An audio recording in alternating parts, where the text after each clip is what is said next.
আজকের গল্প শরৎচন্দ্র চট্টোপাধ্যায়ের কাশীনাথ।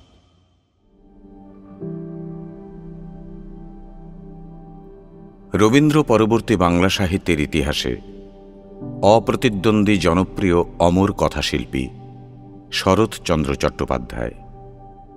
জন্ম 1876 খ্রিস্টাব্দের 15 সেপ্টেম্বর হুগলি জেলার দেবানন্দপুরে। মানব জীবনের সুখ দুঃখ, সামাজিক অবক্ষয়, সমাজবদ্ধ দুর্বল মানুষের আর্তিকে গভীর সহমর্মিতার সঙ্গে তিনি তার লেখনীতে জীবন্ত করে তুলেছেন। অনিলা দেবী তার ছদ্মনাম। বরদিদি, মেজদিদি, পরিণীতা, দেবদাস, শ্রীকান্ত, দত্তা, গৃহদাহ, পল্লী সমাজ, চন্দ্রনাথ তাঁর কালজয়ী সব উপন্যাস। অভাগীর স্বর্গ, কাশীনাথ, দর্পচূর্ণ, পরেশ, বিন্দুর ছেলে, মহেশ, রামের সুমতি প্রভৃতি তাঁর বিখ্যাত ছোট গল্প। সাহিত্যকর্মের স্বীকৃতিস্বরূপ কলকাতা বিশ্ববিদ্যালয়ের জগত্তারিণী স্বর্ণপদক, ঢাকা বিশ্ববিদ্যালয়ের ডিলিট অর্জন করেছেন।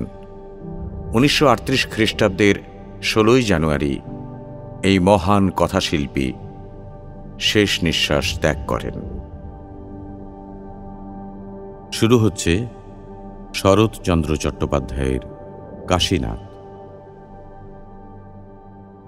ধূমপান ও মদ্যপান স্বাস্থ্যের পক্ষে ক্ষতিকর। Smoking and consumption of alcohol is injurious to health.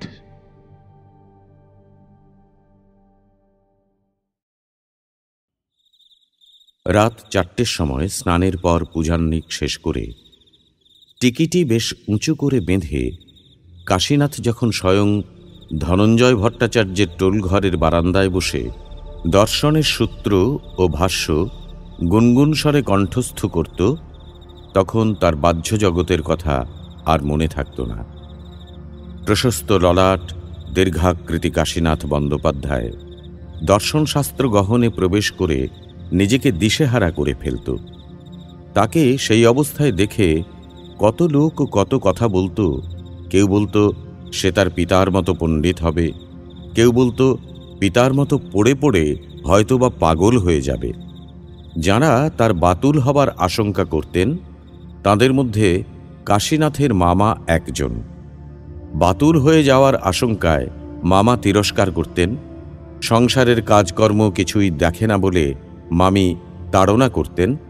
ব্যাকরণ সাহিত্যে ব্যুৎপন্ন হয়েছে দেখে বয়োজ্যেষ্ঠ মাতুল পুত্রেরা ঠাট্টা বিদ্রুপ করত। কিন্তু কাশীনাথ হয় এ সকল অকাতরে সহ্য করত, নয় এ সকল কথার গুরুত্ব অনুভব করতে পারত না। যা হোক, ফল একই দাঁড়িয়েছিল। সে নিত্য যা করত তাই করত। সন্ধ্যার সময় কখনো মাঠে মাঠে নিজের মনে ঘুরে বেড়াত, কখনো নদী তীরের একটা পুরনো অশ্বত্থ গাছের শিকড়ের উপর বসে অস্তগামী সূর্যের রক্তিম আভা কেমন করে একটির পর একটি করে আকাশের গায়ে মিলিয়ে যায় তা দেখত। কখনো গ্রামের জমিদার বাড়ির শিব মন্দিরে শিবের আরতি চোখ বুজে অনুভব করত। কখনো বা এ সকল কিছুই করত না, শুধু মামার চণ্ডীমণ্ডপের অন্ধকার নিভৃত কোণে কম্বলের আসন পেতে চুপ করে বসে থাকত, যেন জগতে তার কাজ নেই, উদ্দেশ্য নেই, কামনা নেই। 12 বছর বয়সকালে তার পিতৃবিয়োগ হয়েছিল। এখন 18 বছর বয়স হয়েছে। এই 6 বছরকাল মামার বাড়িতে এইভাবে কেটে যাচ্ছে। সে এখন কি করছে, পরে কি করবে, আগে কি করেছিল, এখন কি করা প্রয়োজন ও উচিত, এসব কথা তার মনে আদৌ স্থান পেত না। যেন তার এমনি করে চিরদিন কাটবে, যেন এমনিভাবে চিরদিন মামার বাড়ির দুবেলা দুমুঠো ভাত ও তিরস্কার খেতে পাবে, যেন তাকে আর কোথাও যেতে হবে না, আর কিছুই করতে হবে না। তার সেই নীরব নিস্তব্ধ অন্ধকার কোণটি যেন চিরদিন তারই অধিকারে থাকবে। কেউ কখনো সেটা দখল করতে আসবে না, কিংবা তাকে অন্যত্র সরে বসতে বলবে না। পাড়ার কোনো লোক দয়া করে কখনো ডেকে বলতো, কাশীনাথ, এমন করে কখনো কারো চলেনি, তোমারও চলবে না, যা হোক একটা কিছু করো। কাশীনাথ জবাব দিত না, শুধু মনে মনে ভাবত, কি করছি এবং কি বা আমাকে করতে হবে। এমনি করে কাশীনাথের দিন কাটছিল।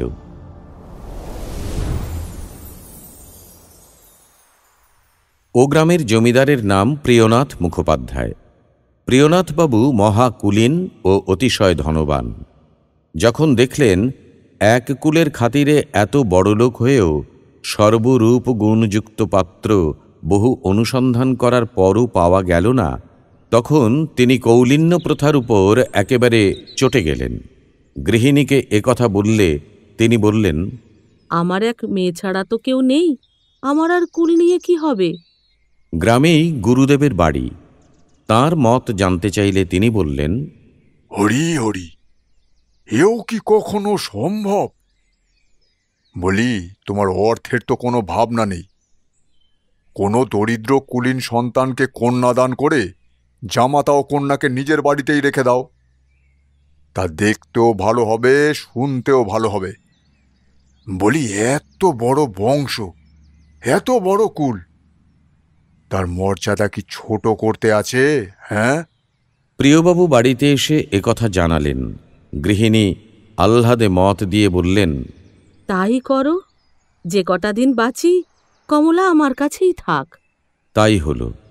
দরিদ্র দেখে বিবাহ দিয়ে নিজের কাছেই রাখবেন বলে প্রিয়বাবু একদিন মধুসূদন মুখুজ্জে মহাশয়ের বাড়িতে এসে উপস্থিত হলেন। মধুসূদন শর্মা তখন যজমান বাড়িতে নিত্য পূজা করতে যাচ্ছিলেন। হঠাৎ এত বড় সম্ভ্রান্ত ব্যক্তির আগমনে অত্যন্ত সংকুচিত হয়ে পড়লেন। কোথায় বসতে দেবেন তা খুঁজে পেলেন না। প্রিয়বাবু বুঝলেন মধুসূদন কিঞ্চিৎ বিব্রত হয়ে পড়েছেন। হেসে বললেন, মহাশয়ের কাছে কিছু প্রয়োজন আছে, চলুন ভিতরে গিয়ে বসি। আগে হ্যাঁ, চলুন, কিন্তু তা না, তা কিছু নয়, চলুন বসে সব কথা বলছি। তখন দুজন চণ্ডীমণ্ডপে এসে বসলেন। প্রিয়বাবু বললেন, আপনার ভাগ্নেটি কোথায়? আর কোথায়, ভট্টাচার্যমশায়ের টোলে পড়ছে। একবার ডেকে পাঠান। তা পাঠাচ্ছি, কিন্তু কোনো প্রয়োজন আছে কি? বিশেষ প্রয়োজন আছে। মধুসূদন ভট্টাচার্য কিছুতেই বুঝে উঠতে পারলেন না সে অকর্মণ্য ছোঁড়াটার সঙ্গে এত বড় সম্ভ্রান্ত লোকের কি প্রয়োজন থাকতে পারে। বরং একটু ভয়ে ভয়ে বললেন, কিছু করেছে নাকি? কি করবে? তবে তাকে নিজের জামাতা করব মনে করেছি, এবং সেই সূত্রে আপনি আমার বৈবাহিক। প্রিয়বাবু জোরে হেসে ফেললেন। যে কথা মনে হওয়ায় তার হাসি পেয়েছিল, মধুসূদন তা জানতে পারলে বোধহয় আর কথাই বলতেন না। ভট্টাচার্য বিস্ময় বিস্ফারিত দৃষ্টিতে কিছুক্ষণ তার মুখের দিকে তাকিয়ে থেকে বললেন, কাকে? কাশীনাথকে? হ্যাঁ। কেন? অত বড় কুলীন সন্তান আমি আর সন্ধান করে পেলাম না। আপনার এই বিবাহে অমত আছে কি? অমত?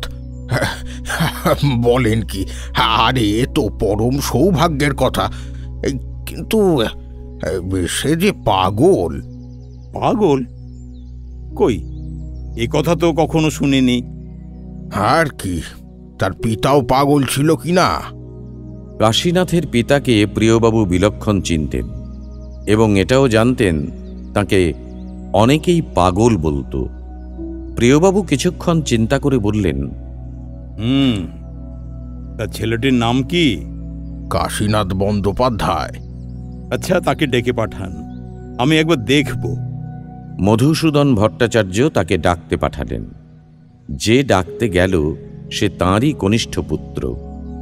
সে গিয়ে ডাকল, কাশী দাদা, কাশী দাদা। কাশী দাদা উত্তর দিল না। সে আবার ডাকল, ও কাশী দাদা। এবার কাশীনাথ মুখ তুলে তাকিয়ে বলল, কি? তোমাকে বাবা ডাকছেন। কেন? তা জানি না, ও গায়ের জমিদার বাবু এসেছেন, তিনিই তোমাকে ডেকে পাঠিয়েছেন। কাশীনাথ ধীরে ধীরে পুঁথি বন্ধ করে বাড়ি এসে যেখানে প্রিয়বাবু ও তার মামা বসেছিলেন সেইখানে এসে বসল।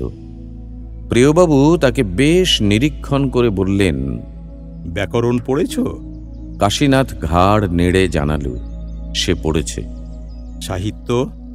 সামান্যই পড়েছি। এখন কি পড়ছ? সাংখ্য দর্শন। আচ্ছা, যাও পড়োগে। কাশীনাথ চলে গেল। তাকে কেন ডেকে আনা হলো, কেন যেতে বলা হলো, তা সে কিছুই বুঝল না। টোলে এসে পুনরায় পুঁথি খুলে বসল। সে চলে গেলে প্রিয়বাবু বললেন, কি যেন পাগলের না কিসের কথা বলছিলেন? না, মানে পাগল ঠিক নয়, কিন্তু ওই একরকম আর কি। তাই কেউ কেউ ওকে পাগল বলে। কিরকম? ওই সব সময় পুঁথি নিয়ে বসে থাকে, না হয় আপন মনে ঘুরে বেড়ায়। কোনো কথায় কোনো কাজে আপনি ওকে পাবেন না, এই রকম আর কি। আর কিছু করে? হয়তো কখনো বা একটা অন্ধকার ঘরের কোণে একা চুপ করে বসে থাকে। আর কিছু? এ হাসির অর্থ মধুসূদন ভট্টাচার্য যেন খানিকটা বুঝতে পারলেন। অল্প অপ্রতিভভাবে বললেন, না, আর কিছু নয়।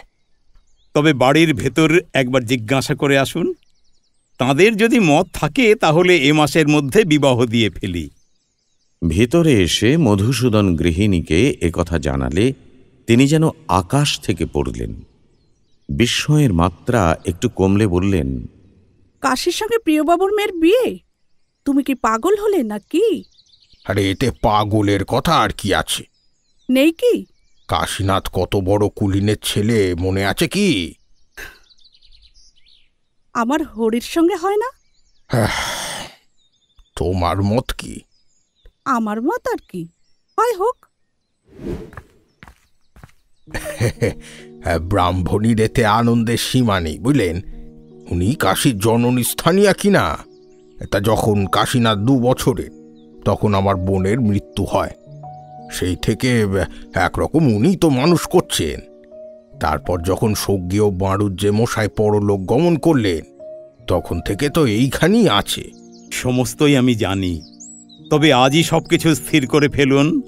স্থির আর কি, আপনার যেদিন সুবিধে হবে সেই দিনই আমি আশীর্বাদ করে আসবক্ষণ। সে কথা নয়, কৌলিন্যের মর্যাদাটা। সে বিষয়ে আমি আর কি স্থির করব। মশাই যা অনুমতি করবেন তাই হবে। তবে আপনার ভাবি জামাতার মাতুলানি, মানে তিনি মাতৃস্থানীয়া কিনা, তা তাঁর মতটা একবার শোনা আবশ্যক। অবশ্য অবশ্য, তাই তো বলছিলাম।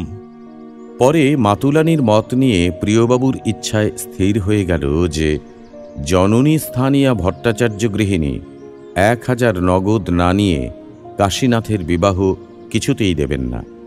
তাই হল, প্রিয়নাথবাবু এতে আপত্তি করলেন না। আগে যাই হোক, যখন দেখল সে রীতিমতো স্থায়ী রূপ ঘরজামাই হয়ে পড়েছে, তখন কাশীনাথের মনে আর সুখ রইল না। এখন সে যেখানে ইচ্ছা সেখানে আর যেতে পারে না, যেখানে ইচ্ছে সেখানে দাঁড়াতে পারে না, যার তার সঙ্গে কথা বলতে পারে না। সব কিছু থেকে তাকে যেন আলাদা করে রাখা হয়েছে। সে যেখানে যেতে চায় সেখানেই হয় তার শ্বশুরের অমত, না হয় শাশুড়ি ঠাকুরানী ঝঙ্কার দিয়ে বলে ওঠেন, কি আমার জামাই অঙ্কের মাটিতে মারাবে? জামাই তখন সংকুচিত হয়ে যায়। কেন এমন হলো? কেন তাকে এমন করে রাখা হচ্ছে? এমন করে কার কি উদ্দেশ্য সাধন হবে কাশীনাথ তা কিছুই বুঝে উঠতে পারে না। সময়ে সময়ে মনকে বোঝায়, আমি কি আর যে সে লোক আছি যে যা ইচ্ছা তাই করব? কিন্তু কাশীনাথের অন্তর যেন কেঁদে ওঠে। স্বস্তি পাই না, কিছুতেই স্বস্তি পাই না। সে কাঁটা ঝোপে ঘেরা বনে স্বেচ্ছায় ঘুরে ফিরে বেড়াত। এখন যে সোনার খাঁচায় আবদ্ধ হয়েছে তা বুঝতে পারে। সে অসীম উত্তাল সমুদ্রে ভেসে বেড়াচ্ছিল। এখন তাকে যেন একটা চারদিক বাঁধা পুকুরে ছেড়ে দেওয়া হয়েছে। সাগরে যে সে বড় সুখে ভাসছিল তা নয়, সেখানে ঝড় বৃষ্টি ও সমুদ্রের ঢেউতে বাধাপ্রাপ্ত হচ্ছিল ঠিকই, কিন্তু এই নির্মল জলাশয়ে তার আরও বেশি কষ্টবোধ হতে লাগল। এক এক সময় মনে হতো যেন এক কড়াই উষ্ণ জলে তাকে ছেড়ে দেওয়া হয়েছে। সকলে মিলে পরামর্শ করে যেন তার দেহটাকে কিনে নিয়েছে, তা যেন আর তার নিজের নয়। মাথায় সে টিকি নেই, গলায় সে তুলসীর মালা নেই, সে খালি পা নেই, সেই খালি গা নেই। ধনঞ্জয় ভট্টাচার্যের টোল নেই, নদীর ধারের অশ্বত্থ গাছ নেই, চণ্ডীমণ্ডপের কোণ নেই, কিছুই নেই। সে নবজন্ম লাভ করে পূর্বজন্মের সব কিছু ঝেড়ে ফেলে দিয়েছে, কিংবা তার দেহ আর মন যেন বিবাদ করে আলাদা হয়ে গিয়েছে।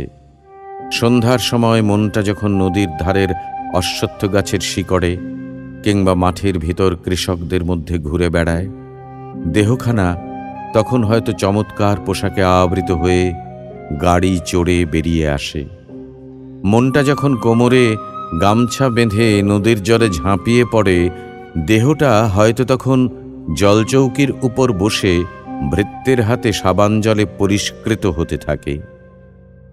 এইভাবে একটা কাশীনাথ সব সময় দুটো কাজ করে বেড়ায়, অথচ কোনোটাই তার মনোপ্রুত হয় না, সম্পূর্ণও হয় না। কতদিন এইভাবে কাটল। 1 মাস 2 মাস করে শ্বশুরালয়ে তার 1 বছর কেটে গেল। প্রথম কয়েক মাস তার মন্দ অতিবাহিত হয়নি। আমোদ উৎসাহে বেশ একটা নতুনত্বের মোহে সে নিজের অবস্থার দোষ গুণ বিশেষ পর্যবেক্ষণ করে দেখার সময় পায়নি। যখন পেল তখন দিন দিন শুকিয়ে যেতে লাগল। অন্য কেউ এই কথা না বুঝতে পারলেও কমলা পারল। তার চোখ ঠিকই স্বামীর অবস্থা ধরে ফেলল। একদিন সে বলল, তুমি শুকিয়ে যাচ্ছ কেন? কে বলল? আমার চোখ বলল। ভুল বলেছে। কি হয়েছে আমাকে বলবে না? কিছুই তো হয়নি। হয়েছে। হয়নি। নিশ্চয়ই হয়েছে। আমার মন সব জানতে পারে। তুমি বড় বিরক্ত করো, আমি এখান থেকে যাই। কাশীনাথ চলে যাচ্ছে দেখে কমলা হাত ধরল, কাতর হয়ে বলল, যেও না, আমি আর কোনো কথা জিজ্ঞাসা করব না। কাশীনাথ একবার বসল, কিন্তু পরক্ষণেই উঠে চলে গেল। কমলা আর বসতে বলল না, কিন্তু সে চলে গেলে বালিশে মুখ লুকিয়ে কাঁপতে লাগল। কাশীনাথ বাইরে এসে চারিদিকে তাকিয়ে দেখল তার উপর কারো নজর নেই। তখন ধীরে ধীরে ফটক পার হয়ে রাস্তা ধরে হাঁটতে লাগল। অনেক দূর গিয়ে দেখতে পেল একজন দারোয়ান তার পিছনে পিছনে আসছে। কাশীনাথ বিরক্ত হয়ে তার দিকে ফিরে বলল, তুই কোথায় যাচ্ছিস? সে সেলাম করে বলল, আপনার সঙ্গে। আমার সঙ্গে যেতে হবে না, তুই ফিরে যা। সন্ধ্যার সময় একা বেরোবেন? কোনো উত্তর না দিয়ে কাশীনাথ হাঁটতে লাগল। দারোয়ান বেচারি কি করবে বুঝতে না পেরে একটু দাঁড়িয়ে নিজের বুদ্ধি খরচ করে ঠিক করল যাওয়াই উচিত। কাশীনাথ তা আর লক্ষ্য করল না। আপন মনে হাঁটতে হাঁটতে মামার বাড়ি এসে উপস্থিত হল। ভিতরে প্রবেশ করে শূন্য মনে একটা ঘরের বারান্দায় এসে বসল। অনেকক্ষণ বসে থাকার পর হরিবাবু বেড়াতে যাচ্ছিলেন, তিনি তাকে দেখতে পেলেন, কিন্তু সন্ধে হয়েছে, বারান্দায় অল্প অন্ধকারও হয়েছে, সুতরাং চিনতে পারলেন না। কাছে এসে বললেন, কেউ? আমি। হরিবাবু অত্যধিক বিস্ময়ের ভান করে বললেন, কে? হো, জামাইবাবু নাকি? কাশীনাথ চুপ করে থাকল। তখন হরিবাবু চিৎকার করে ডাকলেন, ওমা, দেখে যাও, জমিদারদের জামাইবাবু এসেছেন। আরে, বসবার জায়গাও কেউ দেয়নি। হরির মা বাইরে এলেন। তাই তো, দুঃখী মামিকে মনে পড়েছে বাবা? কাশীনাথ পুরো সময়টা চুপ করেই থাকল। তখন মামি নিজের কন্যা বিন্দুবাসিনীকে ডেকে বললেন, বিন্দু, একবার এদিকে আয় মা। তোর কাশি দাদা এসেছেন, একটা বসবার আসন দে, আমি ততক্ষণ আন্নিকটা সেরে আসি। বিন্দুবাসিনী মধুসূদন মুখোপাধ্যায় মহাশয়ের দ্বিতীয়া কন্যা। গৃহস্থ ঘরের বউ বলে বাপের বাড়িতে খুব একটা আসতে পারে না। আজ মাসখানেক হলো এখানে এসেছে। এসে পর্যন্ত তার কাশি দাদার সঙ্গে দেখা হয়নি। কাশি দাদাকে সে বড়ই ভালোবাসত। তাই নাম শুনেই ছুটে বাইরে এলো। এসে দেখল কেউ কোথাও নেই, শুধু একজন বাবু অন্ধকারে বারান্দায় বসে আছেন। কাশি দাদার এই রূপ এর আগে সে দেখেনি। বড়লোকের জামাই হয়েছে এবং বাবু হয়েছে দেখে তার হাসি পেল, কিন্তু কাছে এসে অন্ধকারে ও দাদার মুখখানি এতই ম্লান বোধ হল যে সে আর হাসতে পারল না। কাকিমাদের মুখ এমন ম্লান হয়ে থাকতে এর আগে কেউ দেখেনি, বিশেষ করে বিন্দু। বাড়ির মধ্যে সেই কেবলমাত্র কাশীনাথকে অল্প হলেও চিনতে পেরেছিল। সে কাছে এসে সস্নেহে হাত ধরে বলল, কাশি দাদা, এখানে একলা কেন? চলো, আমার ঘরে গিয়ে বসবে চলো। কাশীনাথ বিন্দুর ঘরে এসে বিছানার উপর বসল। কাশি দাদা, আমি কতদিন এসেছি, তুমি একদিনও দেখতে আসোনি কেন? আসতে পারিনি বোন। কেন আসতে পারোনি? আসতে দেয় না। আসতে দেয় না? সে কি? ওই রকম। তোমাকে যেখানে ইচ্ছা সেখানে যেতে দেয় না? না, দেয় না। আমি কোথাও গেলে শ্বশুর মহাশয়ের অপমান বোধ হয়। বিন্দু বুঝল এই ধরনের কথা বলতে কাশীনাথের কুণ্ঠা বোধ হচ্ছে। তাই সে অন্য কথা বলতে লাগল। দাদা, তোমার বউ দেখালে না? কাশীনাথ চুপ করে থাকল। বিন্দু আবার বলল, কেমন বউ হয়েছে? ভালো। তবে আমি একদিন গিয়ে দেখে আসব। আচ্ছা, যেও। এমন সময় গুমগুম শব্দ করে একটি গাড়ি এসে সদরে থামল। বিন্দু বলল, ওই বুঝি তোমার গাড়ি এলো? বোধ হয়। কবে যাবে? কোথায়? বউ দেখতে। তোমার যাবে সুবিধা হবে, সেই দিন এসে নিয়ে যেও। কাল আসবো। এসো।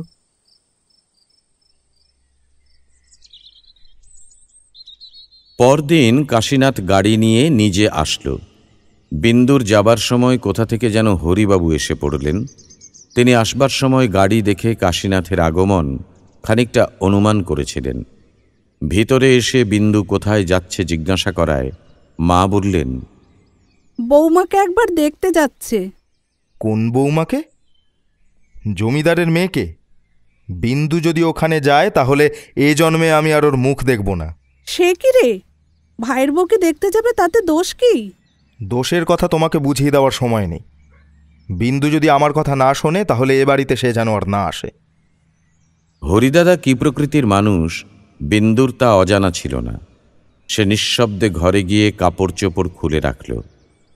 কাশীনাথ চুপ করে দাঁড়িয়ে সব দেখল। তারপর ম্লান মুখে গাড়িতে এসে বসল।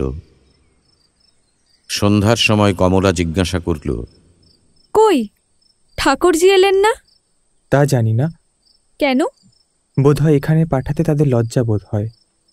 কথাগুলি যেন কমলার বুকের ভিতর গিয়ে বিঁধল। জমিদার প্রিয়বাবুর একটিমাত্র সন্তান কমলা। প্রিয়বাবু আরও দুটি সংসার পেতেছিলেন, কিন্তু সেখানে কোনো সন্তানাদি হয়নি। সেই দুই স্ত্রী গত হওয়ার পর মনির দুঃখে বৃদ্ধাবস্থায় আরেকটি সংসার পাতলেন। তার ফল একটিমাত্র কন্যারত্ন। নিঃসন্তানের সন্তান হলে পুত্রকন্যার ভেদ থাকে না। তাই কমলা কর্তার উপর কর্তা, গৃহিণীর উপরেও গৃহিণী। তার কথা কাটে কিংবা অমান্য করে বাড়ির মধ্যে এমন ক্ষমতা কারো ছিল না। কমলা ধনবতী, বিদ্যাবতী, রূপবতী, গুণবতী, সব বিষয়ে সর্বময়ী কর্ত্রী। তারপরও একজনকে কিছুতেই সে আয়ত্ত করতে পারল না। যাকে পারল না সে তার স্বামী। কমলা অনেক কিছু করে দেখেছে। রাগ করে, দুঃখ করে দেখেছে, মান করে, অভিমান করে দেখেছে, আদর যত্ন করেও দেখেছে, কিন্তু কিছুতেই স্বামীর মন দখল করতে পারেনি। দখল করা তো দূরে থাকুক, তার মনে হয় কাছেও যেতে পারেনি। একজন দরিদ্র লোক যে কত বড় মন নিয়ে তার স্বামী হয়ে এসেছেন তা কিছুতেই সে নির্ণয় করে উঠতে পারে না। প্রতিদিন দুবেলা করে কমলা প্রার্থনা করত, ঠাকুর, ওর মনটি আমাকে ধরিয়ে দাও। কমলার কাছে তার স্বামী একটি জটিল রহস্য বলে মনে হতো। যতদিন যেতে লাগল, এই সমস্যার সমাধান পাওয়া তো দূরে থাক, সমস্যা যেন ততই বেশি জটিল মনে হতে শুরু করল। কখনো সে ভাবত স্বামীর এত বেশি ভালোবাসা বোধহয় কোনো স্ত্রী কখনো লাভ করেনি।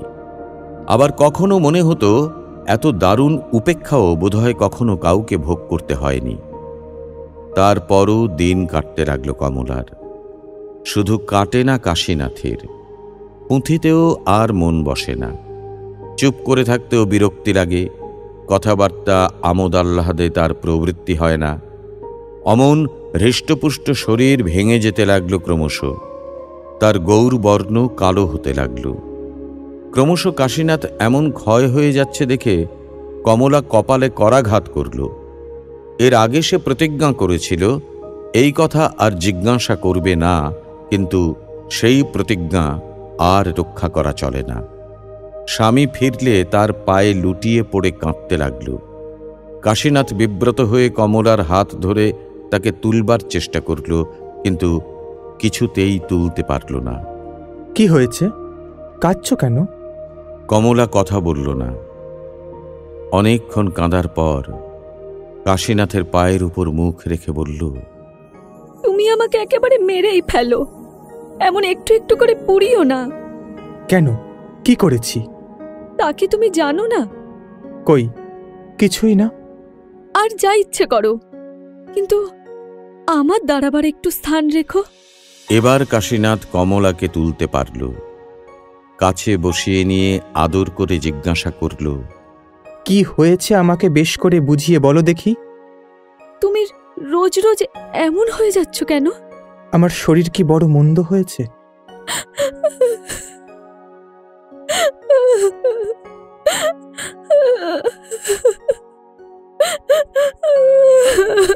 আমি বুঝতে পারি হয়েছে, কিন্তু কি করব বলো? ওষুধ খাও।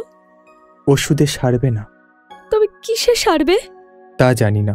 ওষুধে সারবে না, কিসে সারবে তাও জানো না, তবে কি আমার কপালটা একেবারে পুড়িয়ে দেবে? কাশীনাথ সাদাসিধা মানুষ। টলে পড়া বিদ্যা, সোহাগ আদরও জানত না, প্রণয় সম্ভাষণও জানত না। কিন্তু এখন স্বাভাবিক স্নেহে অনুপ্রাণিত হয়ে কমলার হাত ধরে চোখ মুছিয়ে দিয়ে সে বলল, এখানে সুখ পাই না, তাই বোধহয় এমন হয়ে যাচ্ছি। তবে এখানে থাকো কেন? না থাকলে কোথায় যাব? এখানে ছাড়া কি আর জায়গা নেই? যেখানে সুখ পাও সেখানে গিয়ে থাকো। তা হয় না। কেন হয় না? এখানে না থাকলে কি শ্বশুর মশায়ের ভালো বোধ হবে? আর এমন করে শুকিয়ে গেলেই কি তার ভালো বোধ হবে? ভালো বোধ হবে না, কিন্তু উপায় কি? তোমার বাবা গরিব দেখে। ছি, ওসব কথা বলো না, আমাকে সব খুলে বলো, আমি উপায় করে দেব। সব কথা তোমাকে খুলে বলা যায় না। কেন? এইসব দেখে শুনে মনে হয় আমাদের এই বিয়ে না হলেই ভালো হতো। তুমি বলো দেখি, আমাকে পেয়ে কি একদিনের জন্য সুখী হয়েছ? আমি সোহাগ জানি নে, আদর জানি নে, ধরতে গেলে কিছুই জানি নে। তোমাদের এই বয়সে কত স্বাদ, কত কামনা, কিন্তু তার একটিও কি আমাকে দিয়ে পূর্ণ হয় কমলা? আমি যেন তোমার স্বামী নয়, শুধু তার ছায়া। কমলার চোখ দিয়ে জল পড়তে লাগল। সেসব কথা ভালোভাবে বুঝতে পারল না। একটা কথা এতক্ষণ তার মনের ভেতর থেকে বের হয়ে আসার জন্য যেন ছটফট করছিল। সেটিকে যেন জোর করে এক বায়ুহীন কক্ষে আবদ্ধ করে রাখা হয়েছে। অনেক জোর করার পর এবার বের হয়েই পড়ল। কাঁপা কাঁপা কণ্ঠে কমলা জিজ্ঞাসা করল, আমাকে কি তুমি দেখতে পারো না? সে কথা আর একদিন বলবো। না, বলো। কিন্তু আমাকে বিয়ে করে কি তুমি সুখী হওনি? কি জানি, হয়তো না। অন্য কাকে বিয়ে করলে সুখী হতে? তাও তো ঠিক বলতে পারিনি।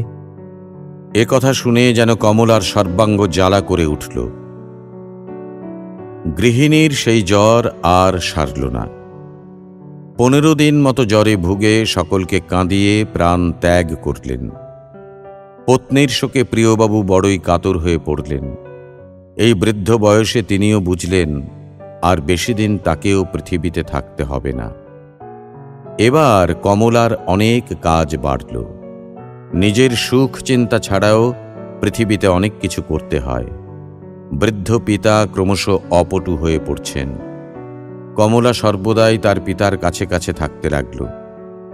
আর কাশীনাথ, সৃষ্টি ছাড়া লোক, এইবার যেন সময় বুঝে রাশি রাশি বই নিয়ে ঘরের দরজা বন্ধ করে বসল। যখন বইতে তার মন বসে না তখন বাইরে বেরিয়ে যায়। কখনো হয়তো পরপর 2 দিন ধরে বাড়িতেই আসে না। কোথায় আহার করে, কোথায় বা নিদ্রা যায়, তা কেউ জানতে পারে না। এসব দেখে শুনে কমলা একরকম হতাশ হয়ে হাল ছেড়ে দিয়েছে। সে যুবতী হলেও এখনো বালিকা মাত্র। স্বামী প্রীতি, স্বামী ভক্তি এখনো তার শিক্ষা হয়নি। শিখছিল, বাধা পড়েছে, আবার স্বামীর দ্বারাই বাধা পড়েছে। তার আর দোষ কি? সে যা কিছু শিখেছিল তা ক্রমেই ভুলতে লাগল। যেসব সোনার দাগ বুকের মাঝে অল্প অল্প পড়েছিল তা এখনো উজ্জ্বল হয়নি। বাইরের সৌন্দর্য এখনো ভিতরে প্রতিবিম্বিত হতে পারেনি। এখানে একসময় একটি রাজপ্রাসাদ ছিল, প্রমোদ কানন ছিল। তার স্বপ্নের ঘরে এসেছিল স্বপ্ন, শেষে চলে গিয়েছে। সেই স্বপ্ন দেখার পর আর কোনো স্বাদ তার নেই। যা গেছে তা গেছে। বৃদ্ধ পিতার সেবা করে, দাস দাসীকে আদর যত্ন করে কর্মসুখে তার দিন কেটে যাচ্ছে। কিন্তু একজনের যাতে সুখ হয়, অন্যজনের তো তাতে হয় না। কমলা যে সুখ অনুভব করতে লাগল, বৃদ্ধা দাসী তা দেখে মনে দুঃখ পেতে লাগল। প্রিয়বাবু নিজের শরীর ও মন নিয়ে বিব্রত ছিলেন। এসব কিছু তার চোখে পড়ত না। বৃদ্ধা দাসীর কথায় তার চৈতন্য ফিরল। কমলা এলে সস্নেহে বললেন, মা, আমি যা জিজ্ঞাসা করব তার যথার্থ উত্তর দেবে?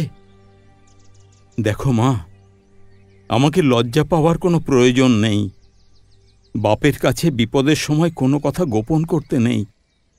আমাকে সব কথা খুলে বল, আমি নিজে সমস্ত মিটিয়ে দিয়ে যাব।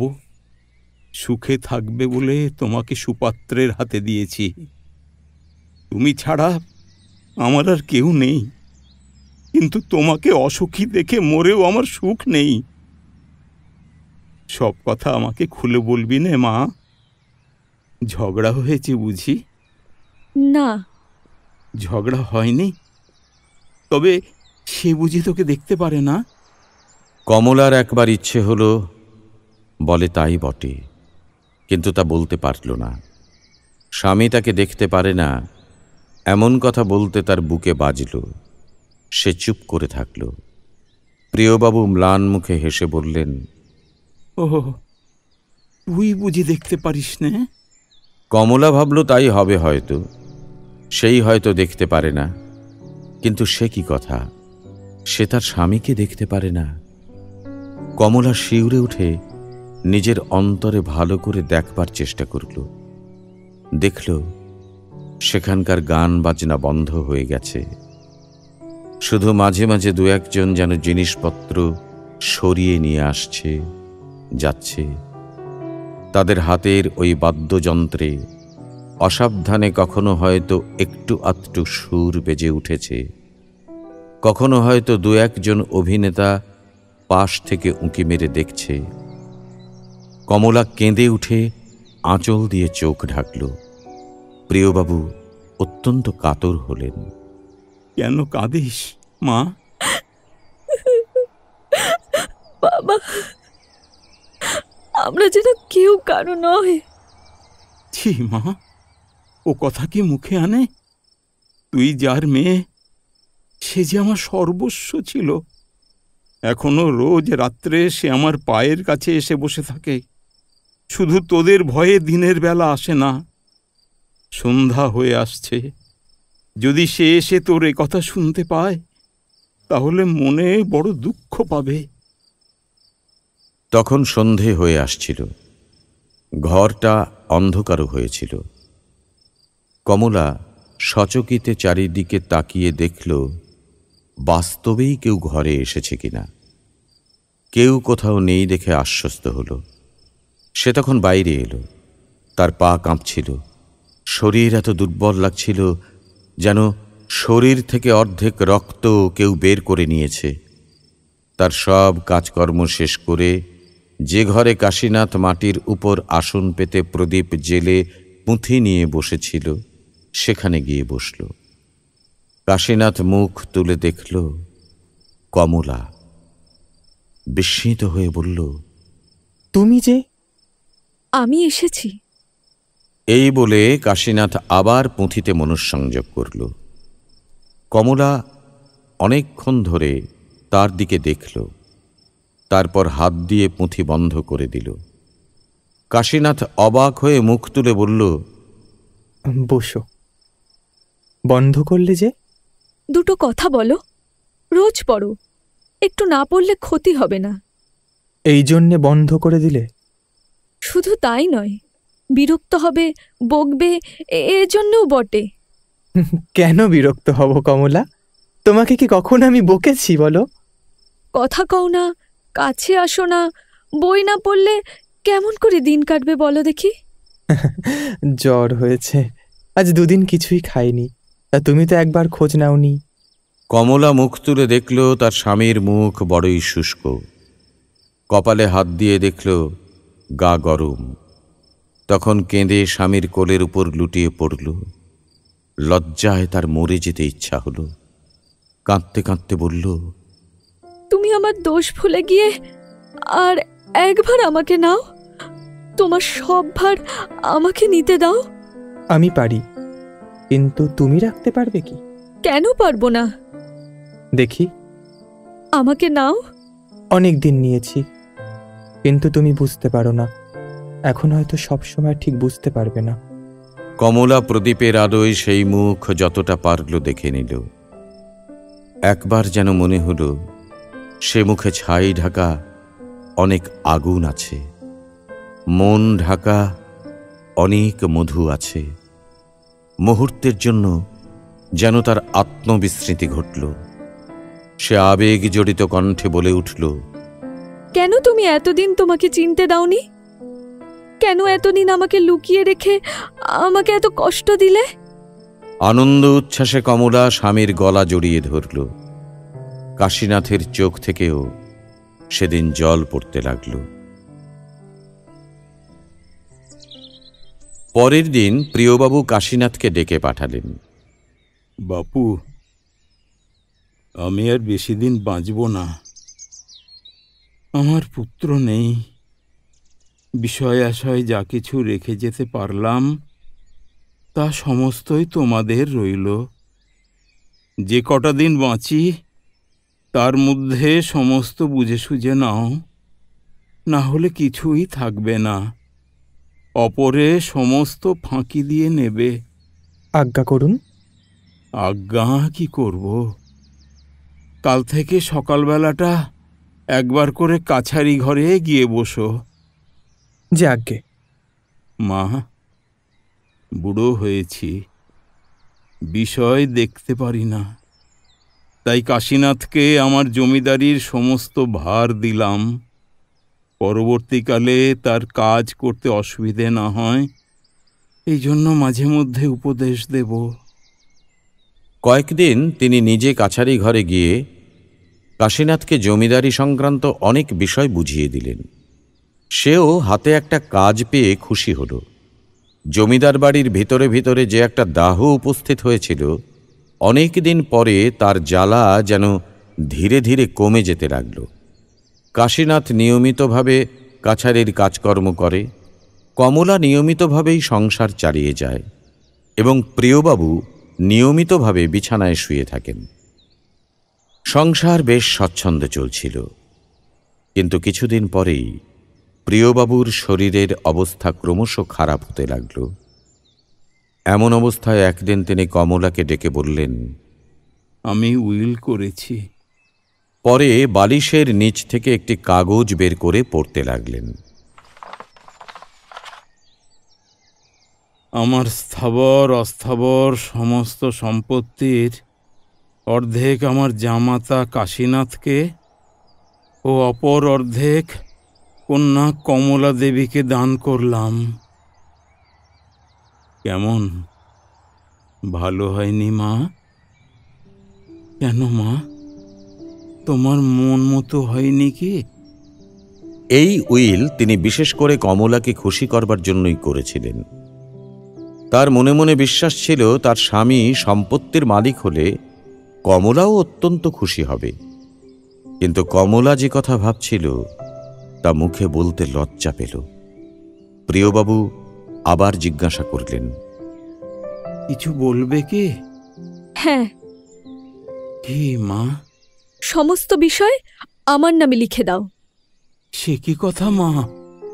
কমলা মাথা নিচু করে বসে রইল। প্রিয়বাবু প্রাচীন লোক, সংসারে অনেক কিছু দেখেছেন, অনেক কিছু শুনেছেন। কমলার মনের কথা তার কাছে গোপন রইল না। অনেকক্ষণ চুপ থাকার পর বললেন, তুমি আমার একমাত্র সন্তান, তোমার মনে দুঃখ দিতে চাই না। সমস্ত সম্পত্তি তোমাকে দিয়ে যাব, কিন্তু কাজটা ভালো হবে না। আশীর্বাদ করি, সুখী হও। কিন্তু সে ভরসা আর করতে পারি না। দীর্ঘ জীবনে অনেক দেখেছি, নিজেও 3 বার বিবাহ করেছি। এরূপ মন নিয়ে জগতে কোনো স্ত্রী কখনো সুখী হতে পারে না।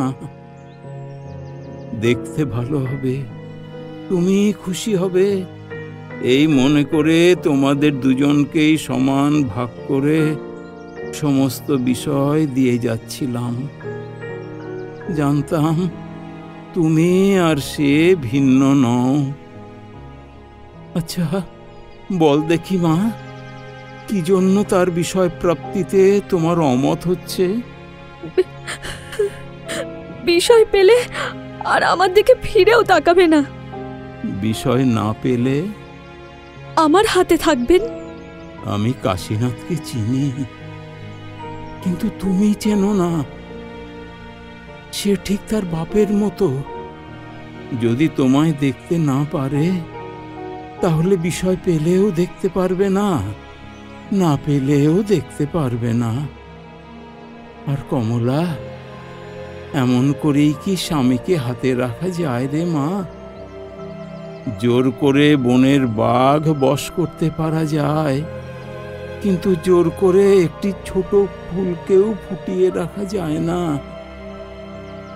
প্রার্থনা করি সফল হও, কিন্তু এ ভালো উপায় নয়। সে যদি তোমাকে না নেয়, তাহলে কতটুকু তোমার অবশিষ্ট থাকবে? যেটুকু থাকবে তাতে অর্ধেক সম্পত্তিতে কি চলে না? আর এক কথা, স্বামীকে দেহ, মন, আত্মা, পার্থিব অপার্থিব সব দিতে হয়। যাকে সব দিতে হয় তাকে এই অর্ধেক বিষয়টুকু কি দেওয়া যায় না? কমলা, এমন করিস নে মা। যদি কখনো সে জানতে পারে, মনে কষ্ট পাবে। কমলা কোনো উত্তর দিল না। প্রিয়বাবু আর কোনো কথা জিজ্ঞাসা করলেন না। দুজনে প্রায় আধ ঘন্টা চুপ করে থাকলেন। অন্ধকার হয়ে আসছে। দাসী এসে প্রদীপ দিয়ে গেল। কমলাও চোখ মুছে নিজের নিত্যকর্মে প্রস্থান করল। পরের দিন প্রিয়বাবু তার উকিলকে ডেকে বললেন, আমি উইল বদলাবো। কিরূপ বদলাবেন? আমার জামাতার নাম কেটে সমস্ত সম্পত্তি কন্যাকে লিখে দেব। কেন? সে কথার প্রয়োজন কি? যেমন বলছি সেই রূপ করুন। প্রিয়বাবুর মৃত্যুর পর শ্রাদ্ধ শান্তি হল। উইল দেখে কাশীনাথ একটু দুঃখিত বা বিস্মিত হল না। জগতে যা নিত্য ঘটে, যা ঘটা উচিত, তাই ঘটেছে। এতে দুঃখই বা কি, আর আশ্চর্যই বা কেন? তবুও দেওয়ানমশায় কাশীনাথকে নিভৃতে পেয়ে বললেন, জামাইবাবু, কর্তামশায় যে এরূপ উইল করবেন তা আমি কখনো ভাবিনি। এর আগে তিনি একবার উল্লেখ করেছিলেন, সেখানে আপনাকেও তার কন্যাকে সমান ভাগ দিয়েছিলেন। কার কথা শুনে বা কী কারণে বদলে দিলেন তা তো কিছুই বুঝতে পারি না। বুঝবার প্রয়োজনই বাকি, যার বিষয় সে পেয়েছে, তাতে আমারই বাকি আর আপনারই বাকি। তবুও কিছুই তবু নেই।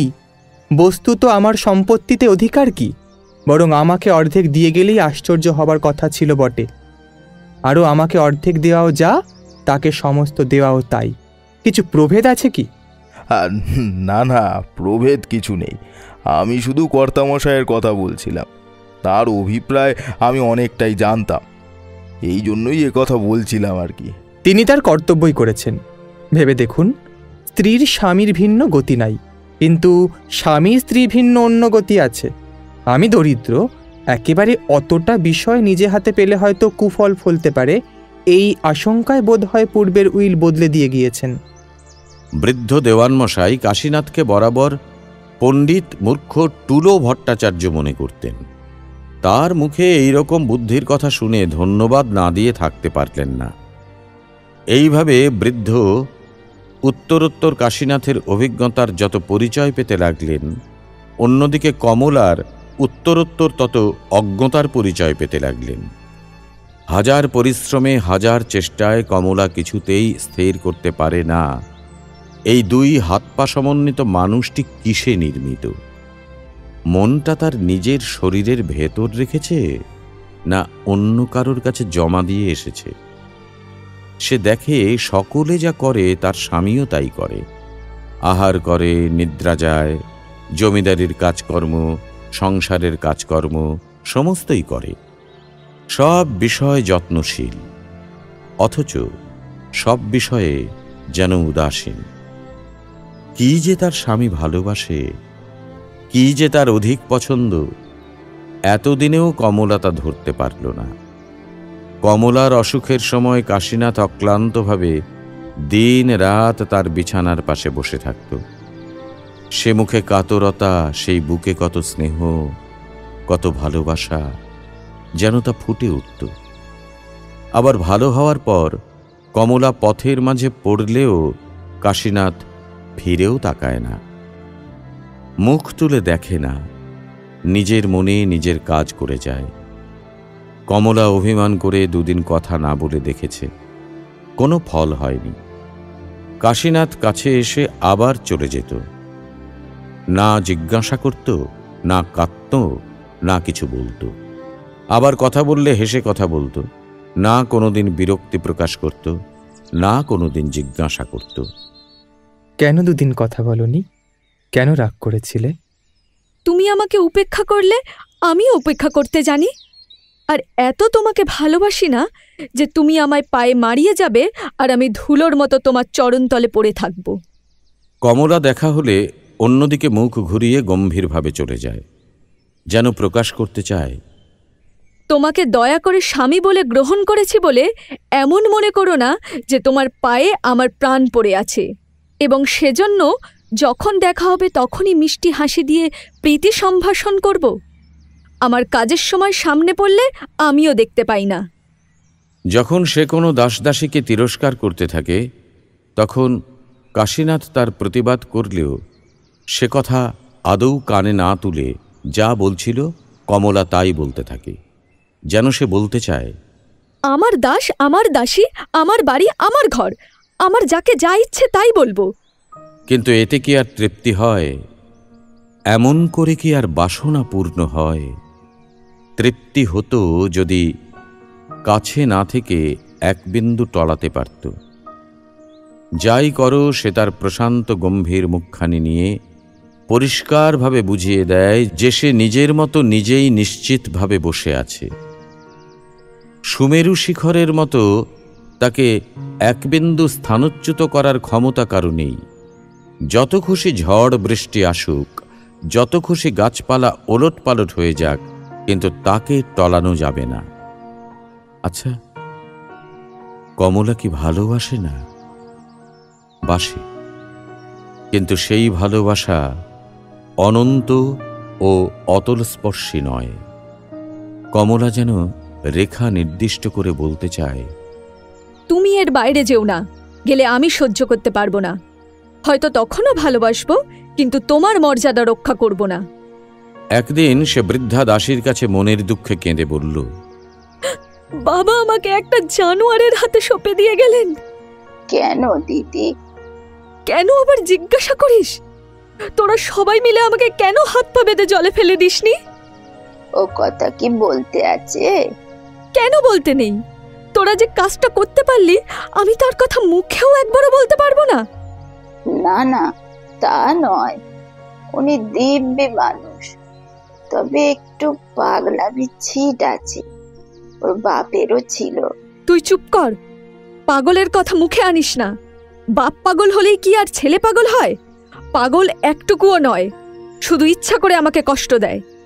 স্বামী পাগল একথা স্বীকার করতে কমলার বুকে বাঁধল। আজ 3 দিন হলো কাশীনাথের দেখা নেই।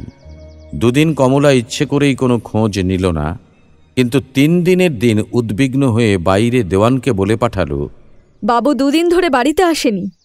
তোমরাও কোনো সন্ধান করনি, তবে কি জন্য আছো এখানে? মন্দ নয়, কে কোথায় চলে যাবে তার সন্ধান আমি কিভাবে রাখব? পরে খাজাঞ্চির কাছে খবর পাওয়া গেল যে জামাইবাবু 3000 টাকা নিয়ে কোথায় যেন চলে গেছেন। কোথায় গেছেন কিংবা কবে ফিরবেন তা কাউকে বলে যাননি। কমলা কিছুক্ষণ কপালে হাত দিয়ে বসে থাকল। পরে তার বাবার উকিল বাবুকে ডেকে পাঠালো। আমার বিষয় সম্পত্তি দেখতে পারে এমন একজন লোক 1 সপ্তাহের মধ্যে বহাল করে দিন। যেমনই বেতন হোক আমি দেব।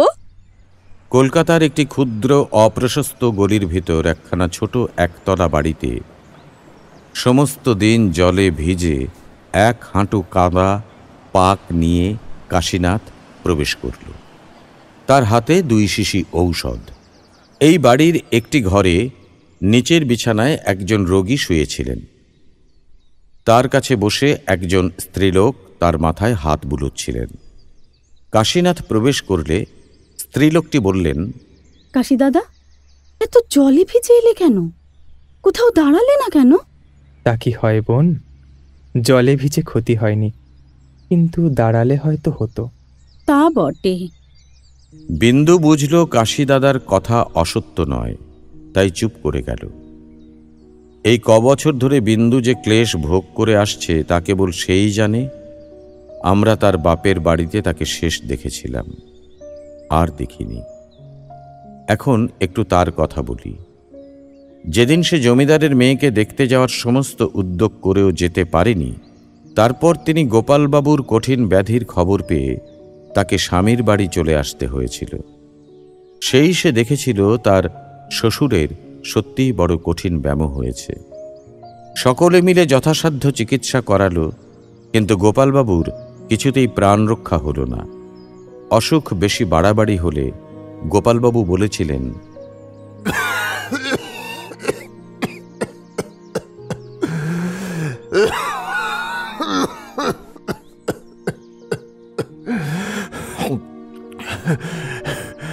ছোট বৌমাকে একটি বল নিয়ে এসো,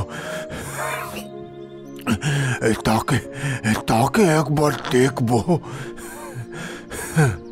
ছোট বৌমা বিন্দুবাসিনী। মৃত্যুর 2-1 দিন আগে গোপালবাবু বিন্দুকে বললেন, মা, এই চাবিটা নাও।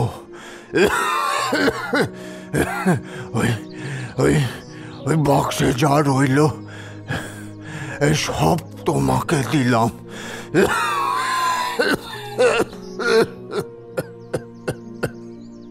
বিন্দু হাত পেতে গ্রহণ করল। অন্যান্য বউরা মনে করল বৃদ্ধ মরবার সময় বিন্দুকেই সব দিয়ে গেল।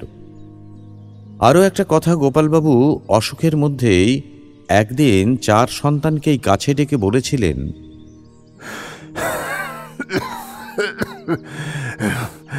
দেখো বাবু, তোমাদের ভাইয়ে ভাইয়ে তো কোনো মিলই নেই, এবং তোমাদের মাও জীবিত নেই। এবার আমার মৃত্যু হলে তোমরা তোমরা আর এক সংসারে থেকো না।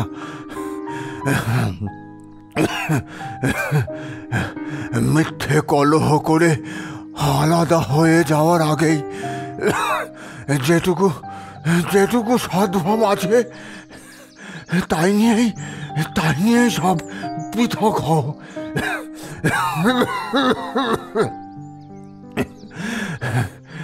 যা কিছু রেখে গেলাম তার উপর কিছু উপার্জন করলে তোমাদের সংসার স্বচ্ছন্দেই চলে যাবে।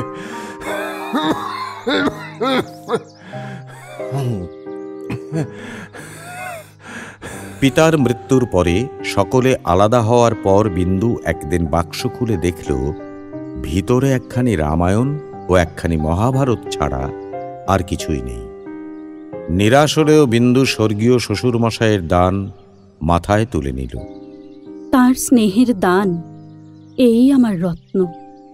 কিছুদিন বিন্দুর সুখে স্বাচ্ছন্দ্যে চলল।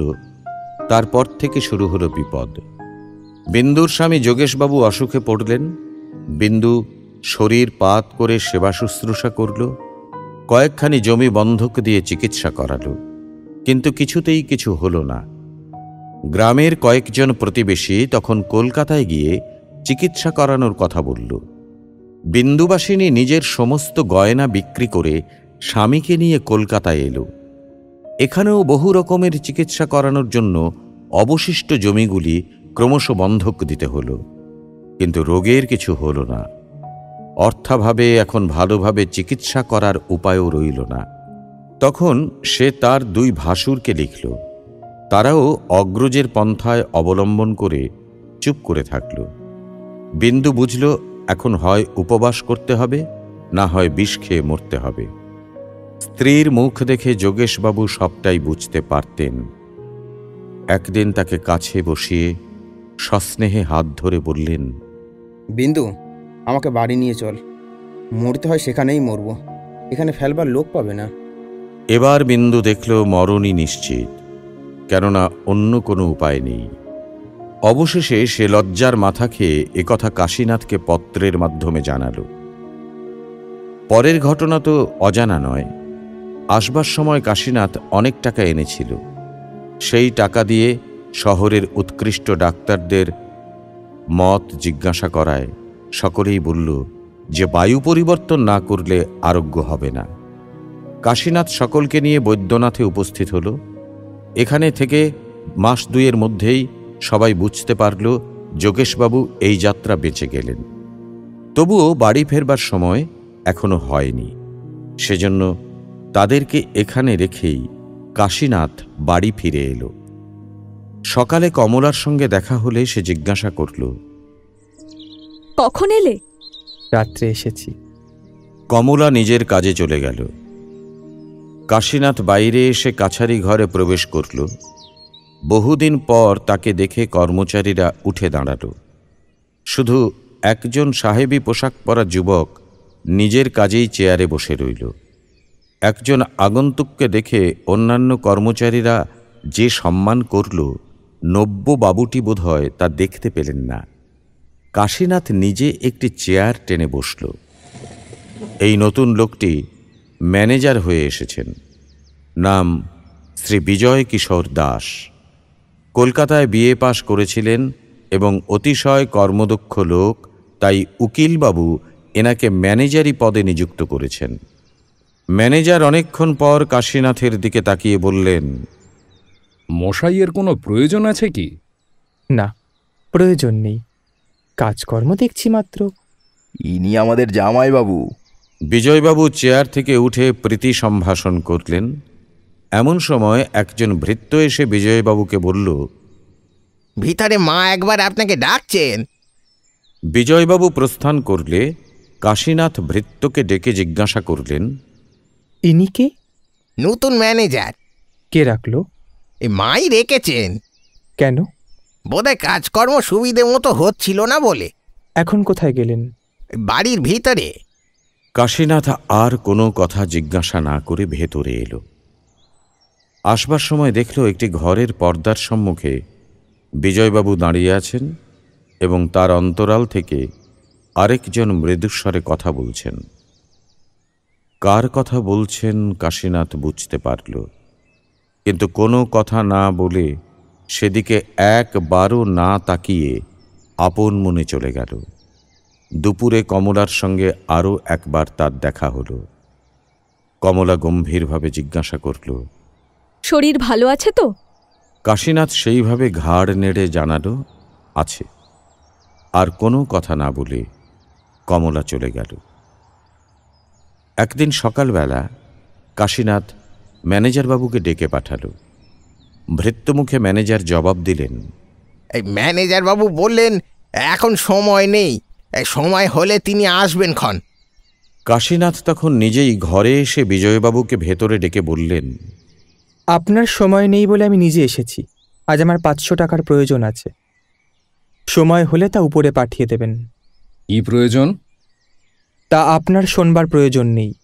নেই তা সত্য, কিন্তু মালিকের অনুমতি বিনা কেমন করে দেব? কাশীনাথ বুঝল কথাটার অর্থ অন্যরকম।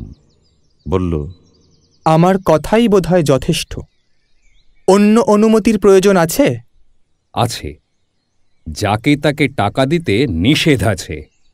কাশীনাথ কমলার সঙ্গে দেখা করে বলল, তোমার নূতন লোকটাকে তাড়িয়ে দাও। কাকে? যে তোমার ম্যানেজার হয়ে এসেছে। কেন?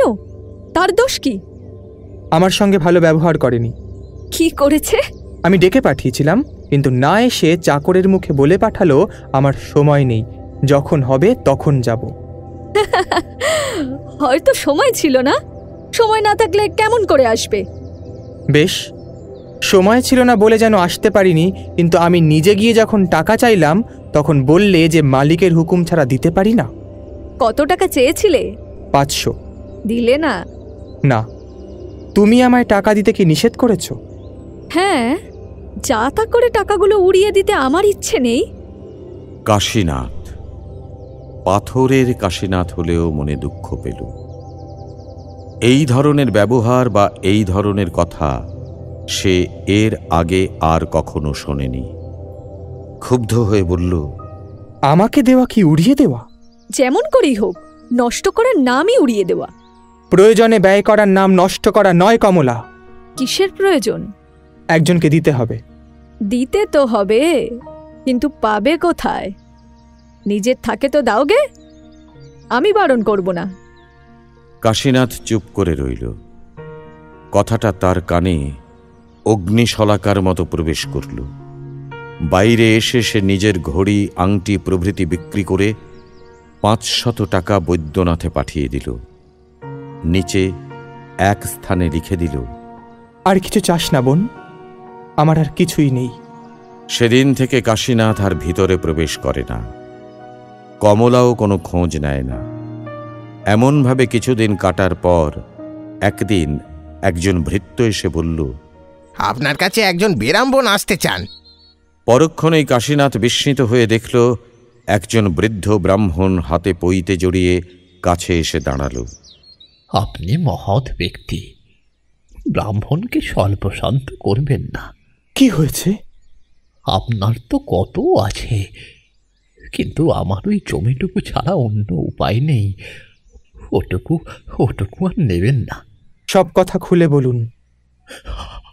আপনি ধার্মিক ব্যক্তি, শপথ করে বলুন দেখি, ক্ষেত্রপালের দরুন জমিটা আমার নয়? কে বলেছে আপনার নয়? আমি তো জানি না।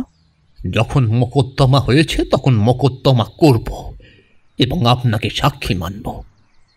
আমি দরিদ্র, আপনার সঙ্গে বিবাদ আমার সাজে না, তথাপি সর্বশান্ত হওয়ার পূর্বে নিজের সম্পত্তি বিনা বিনা আপত্তিতে ছেড়ে দেব না। ব্রাহ্মণ রাগ করে চলে যায় দেখে হাত ধরে কাশীনাথ আবার তাকে বসিয়ে বলল, যাতে ভালো হয় সে চেষ্টা আমি করব, পরে আপনার যেমন ইচ্ছা সেরূপ করবেন। কাশীনাথ ব্রাহ্মণকে বিদায় দিয়ে বিজয়বাবুকে ডেকে বলল, ও জমিটা আমাদের নয়, মিথ্যা ব্রাহ্মণকে ক্লেশ দিচ্ছেন কেন? মনিবের হুকুম। মনিব কি পরের জিনিস চুরি করতে শিখিয়ে দিয়েছে? ওটা আমাদের জিনিস। না, আপনাদের নয়। আমি ভৃত্য মাত্র, যেরূপ আজ্ঞা হয়েছে সেরূপই করেছি এবং করব। ও জমিটা তোমার নয়, ব্রাহ্মণের সর্বস্ব অপহরণ করো না। অপহরণ করছি কে বললে? যেই বলুক ও জমিটা তোমার নয়, মিথ্যা মকদ্দমা করতে বিজয়বাবুকে নিষেধ করে দাও। বিজয়বাবু কাজের লোক, তিনি নিজের কাজ বুঝতে পারেন, তার কাজে তোমার হাত দেবার প্রয়োজন নেই। দিন কয়েক পরে বিচারের দিন। সাক্ষী মঞ্চে দাঁড়িয়ে কাশীনাথ বলল, আমি স্বর্গীয় শ্বশুর মহাশয়ের সময় হতে বিষয় দেখে আসছি এবং পরে নিজেও বহুদিন তত্ত্বাবধান করেছি। আমি জানি ও জমি কমলা দেবীর নয়।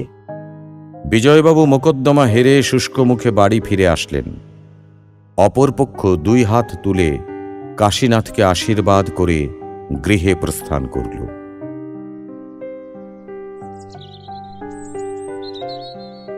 পর্দার সামনে দাঁড়িয়ে বিজয়বাবু মোকদ্দমার বিশদ ব্যাখ্যা করে সর্বশেষে নিজের টিকাটিপ্পণী ও মতামত প্রকাশ করে বললেন, কেবল জামাইবাবুর জন্য আমরা এই মোকদ্দমা হেরে গেলাম।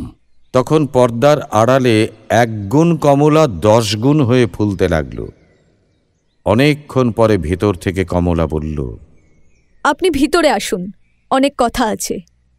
বিজয়বাবু ভিতরে প্রবেশ করলেন। দুজনে বহুক্ষণ মৃদুস্বরে কথা কওয়ার পর বিজয়বাবু বাইরে চলে গেলেন। আজ বহুদিন পর কাশীনাথের আহার করবার সময় কমলা এসে বসল। এখন আর তার আগের উগ্রমূর্তি নেই, বরং সম্পূর্ণ শান্ত ও স্তব্ধ। কিছুক্ষণ পরে কমলা বলল, ঘরভেদী বিভীষণের জন্য সোনার লঙ্কাপুরী ছাই হয়ে গিয়েছিল, জানো? জানি। জানবে বই কি, সেও তো পরের অন্যেই মানুষ কি না? তাই ভাবি যে চিরকাল পরের খেয়ে মানুষ, এখনো যাকে পরের না খেলে উপোস করতে হয়, তা সত্য বলবার শখই বা কেন, আর এত অহংকারী বা কেন? যার খায় তার গলায় ছুরি দিতে কসাইয়ের মনেও দয়া হয়। কমলা! যে স্ত্রীর অন্নে প্রতিপালিত, তার তেজ শোভা পায় না। তোমার দিন দিন যেরকম ব্যবহার হচ্ছে, তাতে চক্ষু লজ্জা না থাকলে বাড়ি থেকে দূর করে দিতামই তো। আধ খাওয়া খাবার ঠেলে সরিয়ে দিয়ে কাশীনাথ কমলার দিকে স্থির দৃষ্টি রেখে বলল, কমলা, আমি আগে কখনো রাগ করিনি, কখনো তোমায় রূঢ় কথা বলিনি, কিন্তু তুমি যা বললে তা আগে বোধহয় আর কেউ বলেনি। আজ হতে তোমার অন্ন আর খাবো না। দেখো, এতে যদি সুখী হতে পারো। যদি সত্যবাদী হও, যদি মানুষ হও, তাহলে নিজের কথা রাখবে। তা রাখবো, কিন্তু তুমি যে কথা বললে তা তোমারই চিরশত্রু হয়ে রইল। আমি তোমাকে ক্ষমা করলাম, কিন্তু জগদীশ্বর তোমাকে কি ক্ষমা করবেন? তোমার শাপে আমার কিছুই হবে না। তাই হোক। ভগবান জানেন আমি তোমাকে শাপ দিনি, বরং আশীর্বাদ করছি। ধর্মে মতি রেখে সুখী হও। বাইরে এসে কাশীনাথ ব্যাকরণ, সাহিত্য, দর্শন, স্মৃতি সমস্ত একে একে বাইরে ছুঁড়ে ফেলল।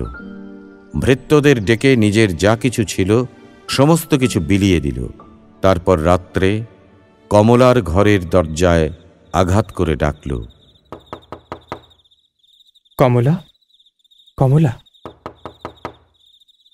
কমলা জেগেই ছিল, কিন্তু উত্তর দিল না। দরজা খোলা ছিল।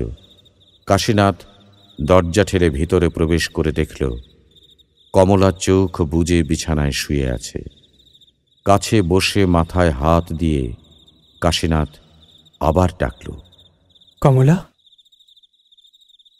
যাবার সময় আশীর্বাদ করে যাচ্ছি। এই বলে কাশীনাথ ধীরে ধীরে বাইরে চলে গেল। কাশীনাথ চলে গেলে কমলা বিছানা ছেড়ে জানালায় এসে বসল। বসে থেকে থেকে ভোর হয় দেখে সে, আবার বিছানায় এসে শুয়ে পড়ল। যখন ঘুম ভাঙল তখন কমলা দেখল অনেক বেলা হয়েছে এবং বাড়িময় বিষম হইচই পড়ে গিয়েছে। সম্পূর্ণভাবে জাগার আগেই একজন দাসী ছুটে এসে চিৎকার করে বলল, সর্বনাশ হয়েছে মা, জামাইবাবু খুন হয়েছে। কারোর শরীরে এক কড়াই জ্বলন্ত তেল ছুঁড়ে মারলে সে যেমন করে ওঠে, কমলাও তেমন করতে করতে নিজে এসে বলল, একেবারে খুন হয়ে গেছে। একেবারে। কমলা যখন বাইরের ঘরে এলো তখন রক্তসিক্ত চৈতন্যহীন কাশীনাথ একটা সোফার উপর পড়েছিল। সমস্ত শরীরের ধুলো ও রক্ত জমাট বেঁধে আছে। নাক, মুখ, চোখ দিয়ে অজস্র রক্ত বেরিয়ে সেখানে শুকিয়ে চাপ বেঁধে গিয়েছে। চিৎকার করে কমলা মাটির উপর মূর্ছা গেল। সমস্ত গ্রামময় রাষ্ট্র হয়ে গেল যে জমিদার জামাইবাবু অন্ধকার রাত্রে একা কোথায় যেন যাচ্ছিলেন, পথমধ্যে খুন হয়ে গেছেন। দুদিন পরে কাশীনাথের জ্ঞান হলে পুলিশের সাহেব তাকে জিজ্ঞাসা করল, বাবু কি এমন করেছে? কাশীনাথ উপরের দিকে তাকিয়ে বলল, উনি করেছেন। বৃদ্ধ নায়েব সেইখানে দাঁড়িয়েছিল। তার চোখ দিয়ে জল পড়তে লাগল। সাহেব আবার বলল, বাবু তাদের কি আপনি চিনতে পারেননি? হ্যাঁ। আচ্ছা, কে তারা? কাশীনাথ একটু চুপ করে থেকে বলল, আমি ভুল বলেছি, তাদের চিনতে পারিনি। সাহেব আরও বার দুই জিজ্ঞাসা করে দেখলেন, কিন্তু কোনো ফল হল না। কাশীনাথ আর দ্বিতীয় কথা বলল না। পরদিন নায়েবকে ডেকে পাঠিয়ে বলল, বৈদ্যনাথে আমার বোন বিন্দুবাসিনী আছে, তাকে একবার দেখব, আপনি আনতে লোক পাঠান। 3 দিন পরে বিন্দুবাসিনী ও যোগেশবাবু এসে পড়লেন। বিন্দু শক্ত মেয়ে, সে কমলার মতো নয়, তাই চিৎকারও করল না, মূর্ছাও গেল না। শুধু চোখের জল মুছে কাঁদো কাঁদো স্বরে বলল, কাশী দাদা, কে এমন করেছে? কেমন করে জানব? কারো উপর সন্দেহ হয় কি? সে কথা জিজ্ঞাসা করো না বোন। বিন্দু চুপ করে কাশীনাথের মুখের দিকে তাকিয়ে থাকল। সকলেই জানত কাশীনাথ এই আঘাত কাটিয়ে উঠতে পারবে না। মৃত্যু যেন ক্রমেই ঘনিয়ে আসতে লাগল। আজ অনেক রাতে জ্বরের প্রকোপে ছটফট করতে করতে কাশীনাথ চিৎকার করে উঠল, বলো কমলা, বলো এ কাজ তুমি করনি? কি বলছো দাদা? কাশীনাথ বিন্দুকে কমলা বলে ভুল করে দুহাত বাড়িয়ে তার গলা জড়িয়ে ধরে করুণ কণ্ঠে আবার বলল, আমি মরেও সুখ পাবো না কমলা, শুধু একবার বলো এমন কাজ তোমার দ্বারা হয়নি। জ্ঞানে অজ্ঞানে তন্দ্রায় আচ্ছন্নের মতো কমলার 2 দিন কেটে গেল। তার জন্য ডাক্তারের মনে মনে আশঙ্কা ছিল, তাই তার উপদেশে অত্যন্ত সতর্কভাবে তাকে ঘিরে সকলে বসেছিল। আজ 2 দিন অবিশ্রাম চেষ্টা শুশ্রূষায় সন্ধ্যার পরে তাকে সচেতন করে উঠিয়ে বসালো। ভালো করে চোখ মেলে কমলা দেখল যে এতক্ষণ তার মাথা কোলে নিয়ে বসেছিল সে সম্পূর্ণ অপরিচিতা। জিজ্ঞাসা করল, তুমি কে? আমি বিন্দু, তোমার স্বামীর বোন। কমলা অনেকক্ষণ নীরবে তার মুখের দিকে তাকিয়ে রইল। তারপরে হাত নেড়ে ঘরের বাকি সমস্ত লোককে বের করে দিয়ে ধীরে ধীরে বলল, আমি আমি কতক্ষণ এমন অজ্ঞান হয়ে পড়ে আছি ঠাকুরজি? পরশু সকালে অজ্ঞান হয়ে পড়েছিলে বউ, এর মধ্যে আর তো তোমার হুঁশ হয়নি। পরশু? কমলা একবার চমকে উঠেই স্থির হল। তারপর মাথা হেঁট করে স্তব্ধ হয়ে বসে রইল।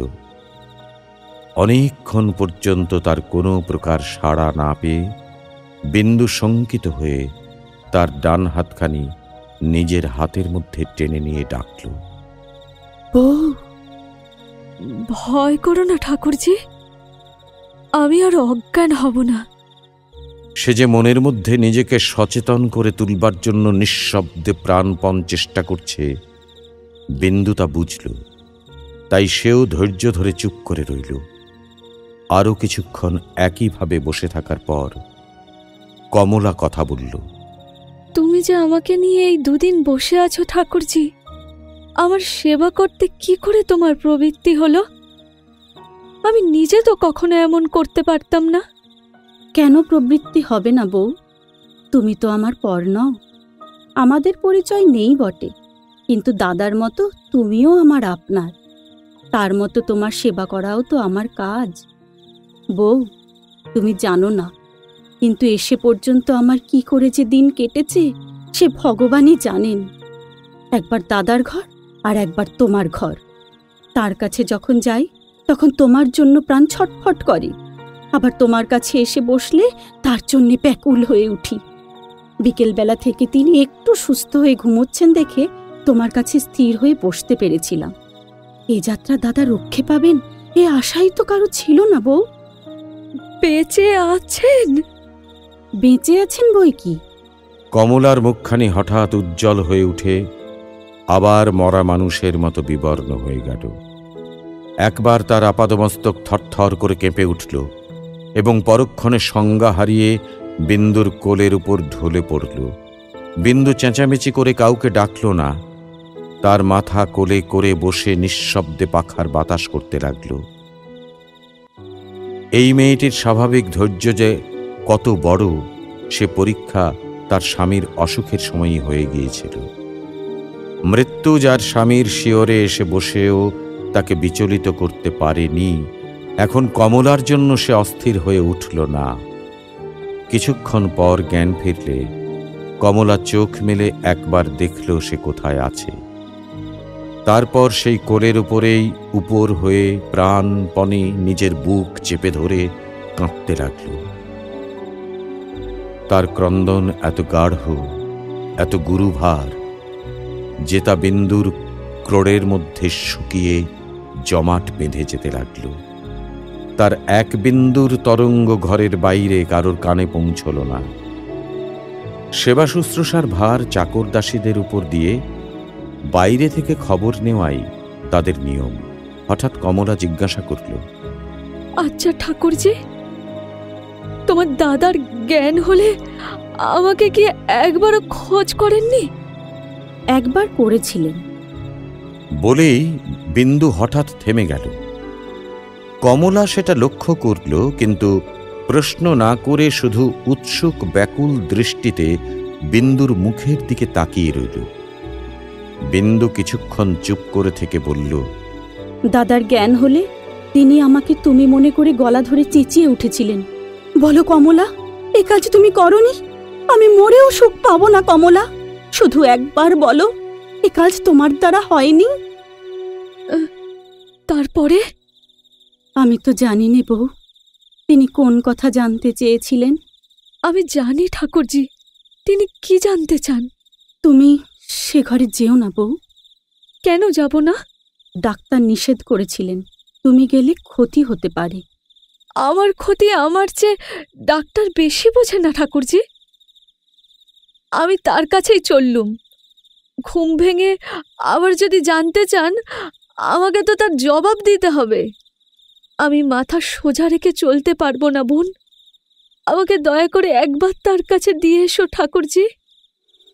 ভগবান, হাতের নোয়া যদি এখনো বজায় রেখেছ ঠাকুর, তাহলে সত্যি মিথ্যের বিচার করে আর তা কেড়ে দিও না। দণ্ড আমার গেছে কোথায় সে তো সমস্ত তোলাই রইল। শুধু এই করো প্রভু, তোমার সমস্ত কঠিন শাস্তি যাতে হাসি মুখে মাথায় তুলে নিতে পারি। আমার সেই পথটুকু ঘুচিয়ে দিও না।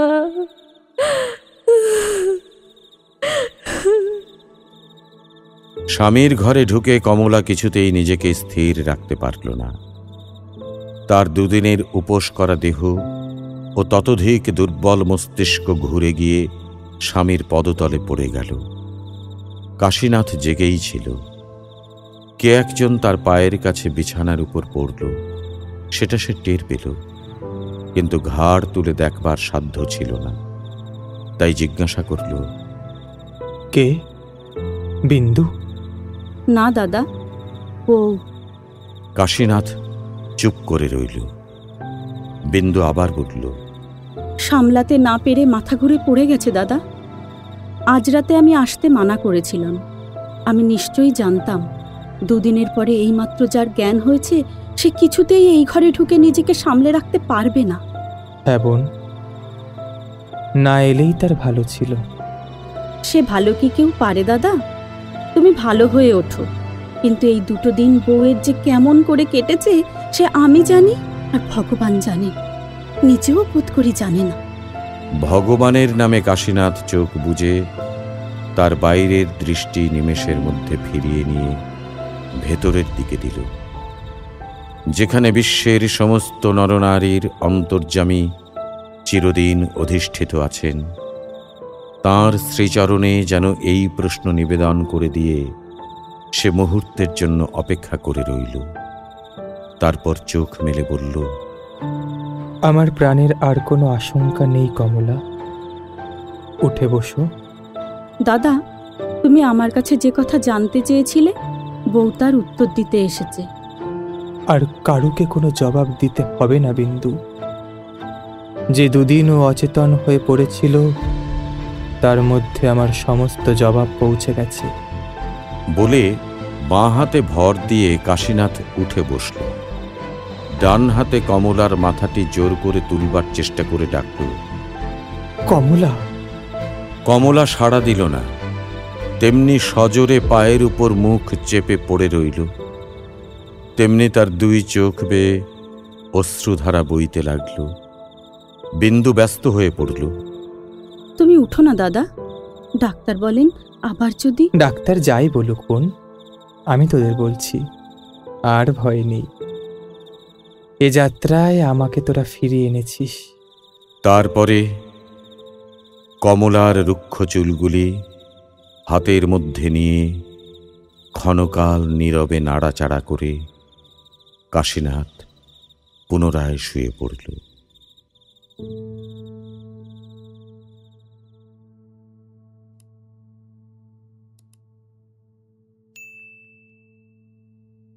শুনলেন শরৎচন্দ্র চট্টোপাধ্যায়ের কাশীনাথ। গল্পটি ভালো লাগলে লাইক, সাবস্ক্রাইব ও শেয়ার করতে ভুলবেন না।